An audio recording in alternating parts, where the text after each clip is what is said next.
In today's video, I'm going to show you how to crochet a granny style snowflake. These are just 3 rounds. We work the center, round 2, just in a granny style, and then for round 3, we create these little points to give it sort of a snowflake look. You can make these in all one color for a solid granny snowflake, or you can change colors on the different rounds. So for this one, I used the same color for rounds 1 and 3 and changed colors for round 2, which creates a nice look as well. You can do the opposite and have the main color as your round 2 and use the white or a different color for rounds 1 and 3. For this tutorial, I am just going to show you how to crochet a solid granny snowflake, but I will explain how to change colors if you wanted to do that. For these snowflakes, I am just using a 5.5mm crochet hook. This gives you a nice size snowflake, but you can always size down your hook to create a smaller snowflake, or even size up your hook with a bulkier size yarn to make even bigger snowflakes. These are all made with a 4-weight acrylic yarn, and in today's tutorial I will be using a Bernat Super Value in this nice purple. For round 1, we're going to create a magic ring. So however you like to create your magic rings, we're going to chain 3, and for this center first round, we're going to work some cluster stitches. So this chain 3 counts as part of your first cluster, and we need 4 total clusters in the center of this ring. To make the first cluster, like I said, that chain 3 already counts as part of it. We're going to yarn over, put our hook in that magic ring, bring up a loop, yarn over back through 2. We're going to do that one more time. Yarn over, put your hook in, bring up a loop, yarn over, back through 2. You're going to have 3 loops on your hook, yarn over, pull back through all 3. That's your first cluster stitch. Chain 3, and this counts as a corner. Into the ring, we're going to work another cluster. We're going to yarn over, put our hook in, pull up a loop, yarn over back through 2. That was once. Yarn over, put our hook in, pull up a loop, yarn over back through 2. That was twice. We want to have a total of 4 loops on our hook. So we're going to do this one more time. Yarn over, put your hook in the magic ring, pull up a loop, yarn over, back through 2. We now have 4 loops on our hook, yarn over, pull back through everything. We're going to do that 2 more times. So chain 3 for our corner and do another cluster stitch. I'm going to pull that closed just a little bit. So yarn over, put our hook in the magic ring, pull up a loop, back through 2, yarn over, pull up a loop, yarn over, back through 2. One more time. We have 4 loops on our hook. We can yarn over, pull back through everything, and chain 3. I've got 3 cluster stitches. I need 1 more. So we're going to do that one more time.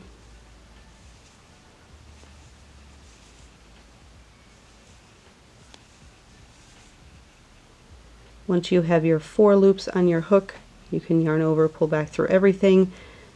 I'm going to close that ring.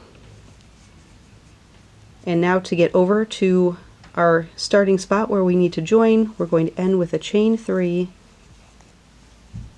and slip stitch into the top of that stitch. And that is round 1. If you're going to change colors like I did in this one, you can go ahead and fasten off your yarn. You're going to join in this very next chain 3 space, If you are keeping with the same color, we're just going to slip stitch into that space. So you always want to start in that next chain 3 space. For round 2, we're going to chain 3, and we're going to work 3 double crochets right into this space.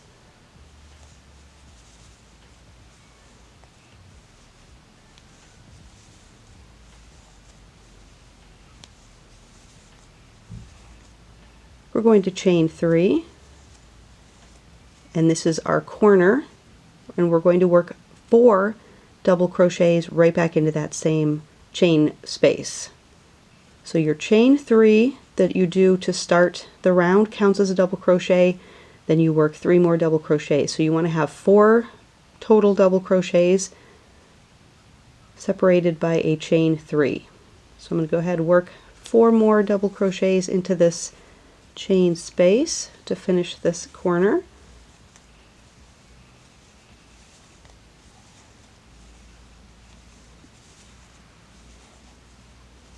You should have something like this. We're going to chain 3 again and jump to this next corner. We're going to work 4 double crochets, chain 3, 4 double crochets all into that chain space. And this is our second corner. So 4 double crochet,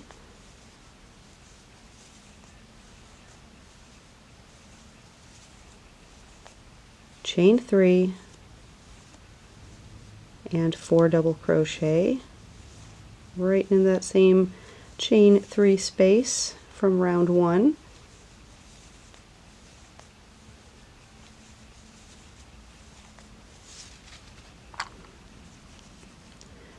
Chain 3.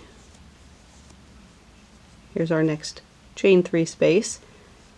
Do the same thing, 4 double crochet, chain 3, 4 double crochet all into that chain space.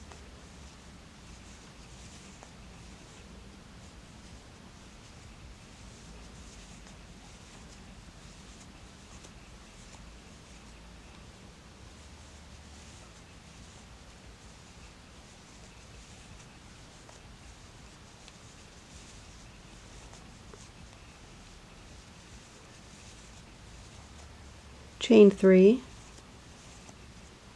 and into that last chain 3 space do the same thing, 4 double crochet, chain 3, 4 double crochet all into that chain space.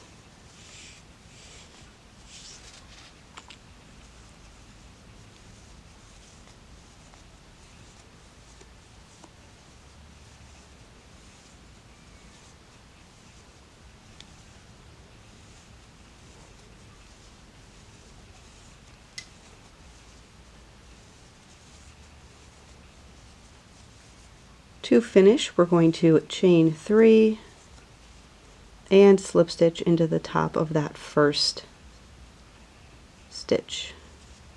So you should have something that looks like this. If you're going to change colors, you can fasten off here and join in that next chain 3 space. If you are working in a solid color, you're just going to slip stitch all the way over and into that chain 3 space, and now we should all be starting round 3 in this space right here. We're going to start with a chain 3. We're basically going to be doing the same thing that we did for round 2, working 4 double crochet, chain 3, 4 double crochet in each chain 3 space. So we started with our chain 3, that counts as a double crochet. For this first one we need to add 3 more double crochet.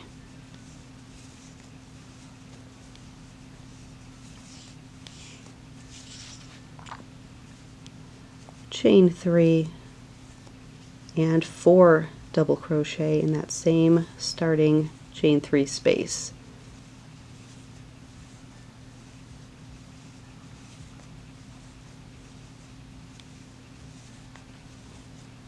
For round 3, we are not going to be chaining 3 in between those chain 3 spaces. The only time you chain 3 is in the corners or as you're working in those chain 3 spaces. So we're just going to skip directly into that next chain 3 space, and we're going to work our 4 double crochet,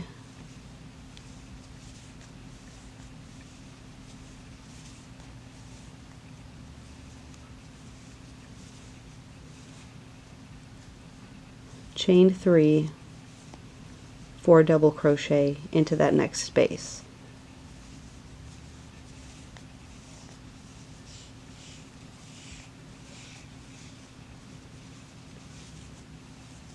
Skip to the next chain 3 space and work your 4 double crochet, chain 3, 4 double crochet into that space.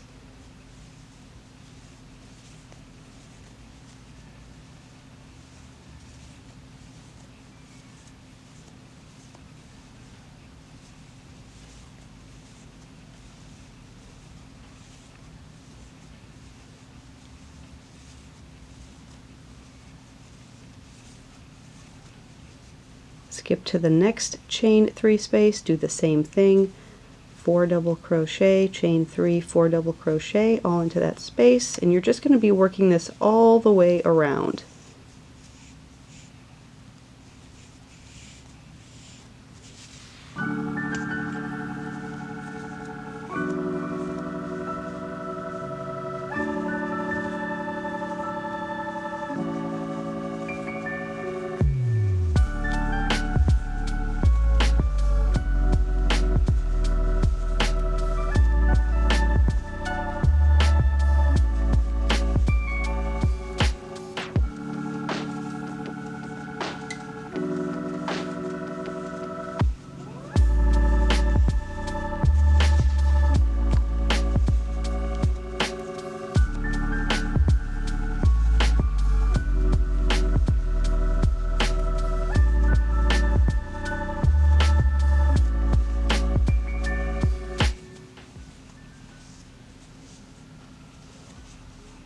And you can see it starts to look a little bit like a pointy granny snowflake.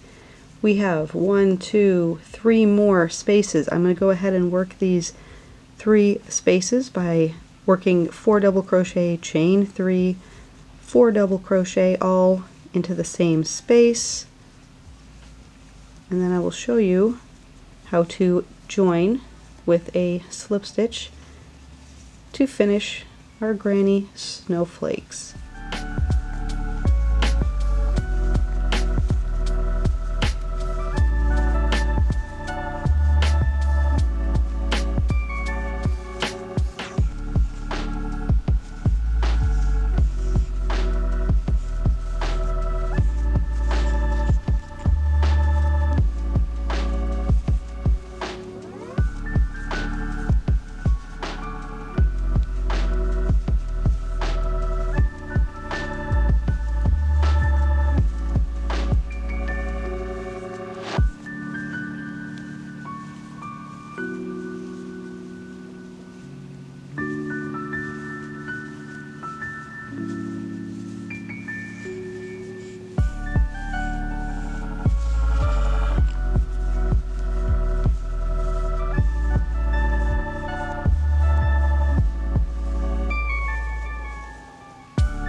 Once you've worked into your last chain space, you should be back here. That's where we started, and you're just going to work a slip stitch into the top of the first stitch to join round 3.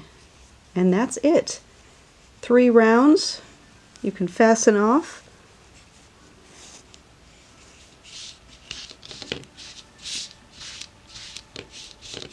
And you've got a nice, easy granny snowflake in just 3 rounds. You can use these as garlands or appliques, or even join them together into a blanket.